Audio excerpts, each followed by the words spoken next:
आधे शरीर में चंपा पुष्पों सी गौरी जी विद्यमान है, तो वहीं आधे शरीर में कपूर के समान गौर जी यानी भगवान शंकर सुशोभित है। जहां एक ओर शंकर जी जटा धारण किए हुए हैं, तो वहीं दूसरी ओर गौरी जी के सुंदर केशपाश सुशोभित हो रहे हैं। शक्ति के साथ शिव का यह रूप अर्धनारीश्वर रूप कहलाता है। अपने इस स्वरूप से भगवान शिव ब्रह्मा जी को प्रजननशील प्राणी के सृजन की प्रेरणा देते हैं और साथ ही यह संदेश भी देते हैं कि स्त्री पुरुष समान है, क्योंकि शक्ति के बिना शिव शिव नहीं है। ब्रह्मा जी के आग्रह पर शक्ति ने उनके पुत्र दक्ष के यहाँ सती के रूप में जन्म लिया। इन्हीं शक्ति रूपी सती का विवाह भगवान शिव से हुआ, परंतु तीनों लोकों में तब हाहाकार मच गया जब प्रजापति दक्ष ने कंखल में एक यज्ञ का आयोजन किया।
जगत के स्वामी शिव शंभु को प्रजापति दक्ष ने यज्ञ में आमंत्रित नहीं किया था।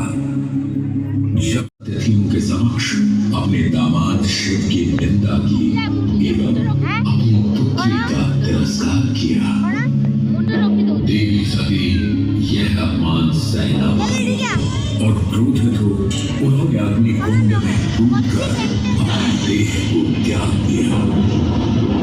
सती की देह का वृत्तांत जानकर क्रोधित शिव ने प्रलयंकारी तांडव प्रारंभ किया।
चारों दिशाओं में विचरण करने लगे।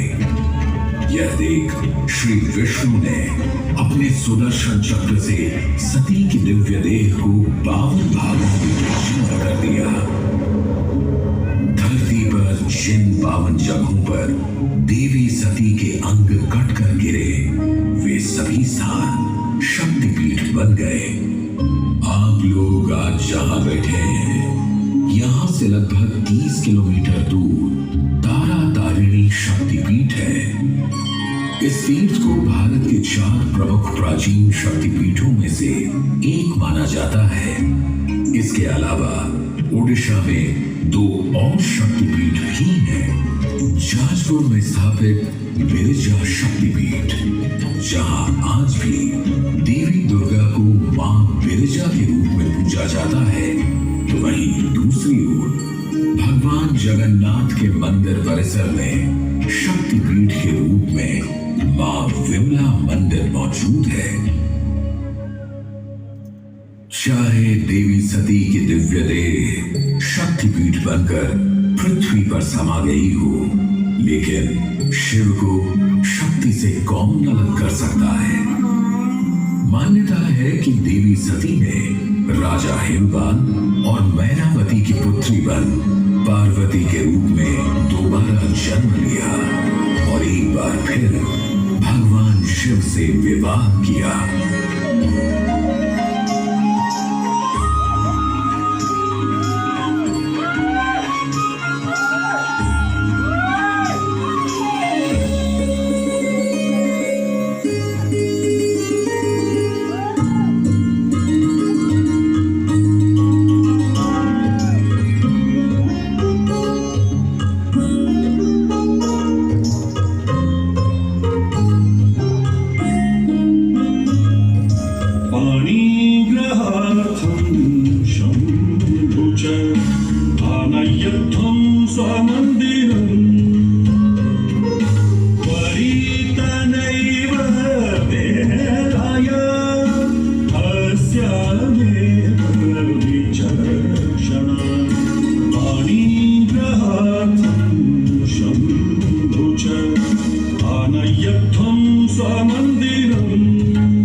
सभी देवतागण भगवान शिव को मंडप की ओर ले गए।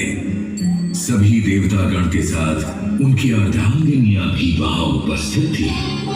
भगवान विष्णु के आग्रह करने पर रुद्र ने अपना दिव्य रूप धारण किया था।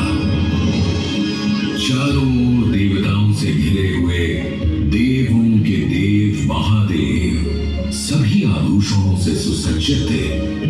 करोड़ों सूर्यों के समान तेजस्वी भगवान शिव ने सुंदर रत्नमय मुकुट धारण कर रखा था। कंठ में हार आदि सुंदर आभूषण शोभा दे रहे थे। सुंदर कड़े और बाजूबंद उनकी भुजाओं को विभूषित कर रहे थे।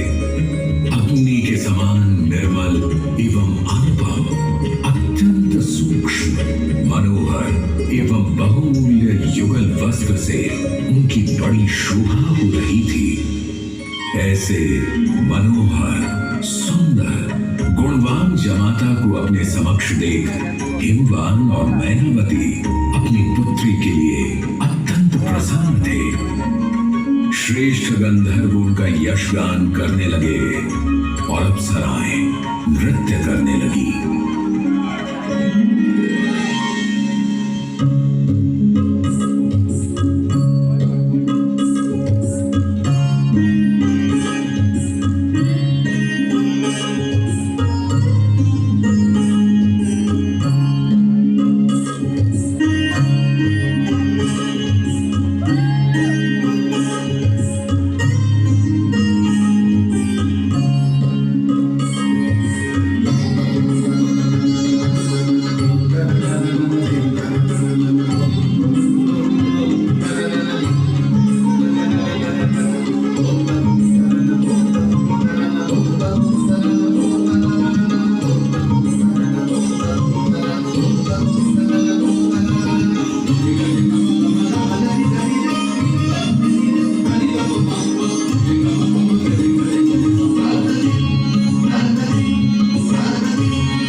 शिव शंभु को भोले उनकी सादगी एवं सरलता के लिए कहा जाता है।